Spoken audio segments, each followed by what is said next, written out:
Aje for me mama kwaba.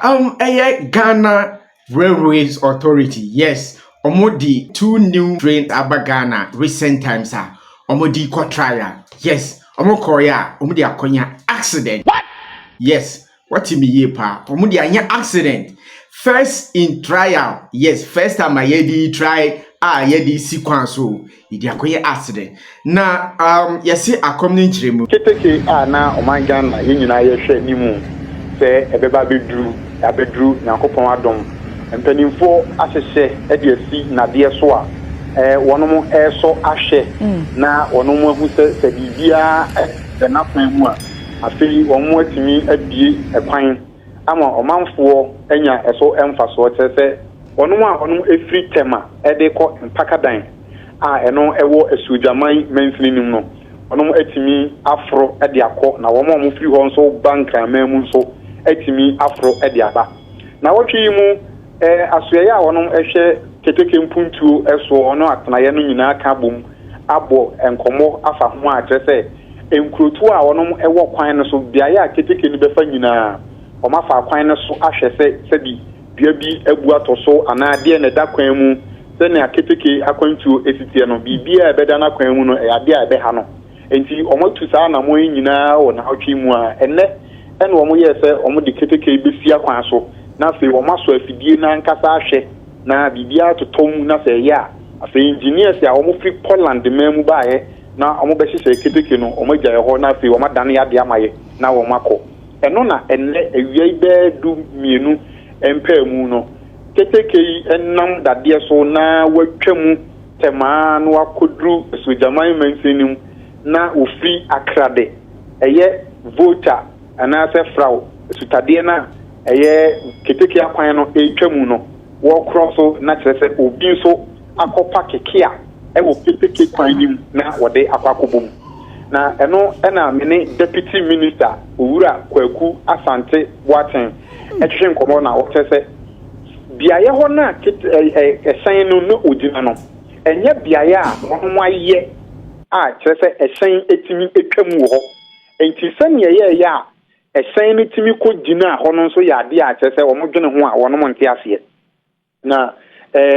Nyankopɔn na yɛda n'aseɛ sɛ engineers a na wɔn wɔ keteke nim ne wɔn a wɔn twie nyinaa no na ade a obi ho kaayɛ keteke na enyi mfiri dadeɛ no so ɛnsi fam na mmom ɛkɔbɔ ɔkea ne mu a yɛbɛka sɛ baabi a hyɛnkafoɔ no ɛtena no ɛde emiemia furuma ma keteke no yɛ adwuma no mpanimfoɔ kyerɛ sɛ ɛhɔ deɛ ɛhɔ aka ɛna ɛkɔbɔ mu nti no na engineers ne da so wɔ ha a wɔn bɛhwɛ na wɔn asiesie wɔn ahyɛ sɛ ɛda ɛkyena asoyɛ no soafoɔ ne natenaeɛ ne mpanimfoɔ nyinaa bɛbɔ anan akɔpie mu ɛwɔ akrade ɛno wɔ asogyaman biaye a asɛm yi esiiɛ na wɔn akɔhwɛ nea nti aso nipa korɔ no wɔtumi de hyɛn no kora kɔsii hɔ no ogya hɔ ɛnyɛ adeɛ sɛ hyɛn no so na obi tim pɛfi wɔtwɛn obi a na wɔbɛfa nneɛma bi nyɛ adeɛ na obiara tim oboni bɛka sɛ on mine na kyerɛ sɛ nipa obi ntie akyire hyɛnkani bi antim ne si hɔ na etimi kɔbɔ mu saa no nea san yɛ nwanwa wɔ mu no so sɛ ɔmatu anamɔ nso abɔ nkuro a bɛnbɛn hɔ nom nyinaa keteka kwan no nyinaa sɛ ɛnɛ da yi saa dwumadie no ɛbɛkɔ so na nea ɛbaeɛ a wei ɔkɔgya ɛhyɛn no wɔ keteke kwan no man na nka ɛkɔfa asɛm aba no ɛnyɛ adeɛ a obiara bɛte aseɛ na mmom ɔmafiri nhwehwɛmu ase Nyankopɔn yɛ adom a nea ɛbɛpia firi mu aba biara no UTV yɛhwɛfoɔ nso yɛmfa nkame wɔn danso asɛm yi deɛ ɛnwanwa paa o na keteke nipa na ɔmo ti mu dɔɔso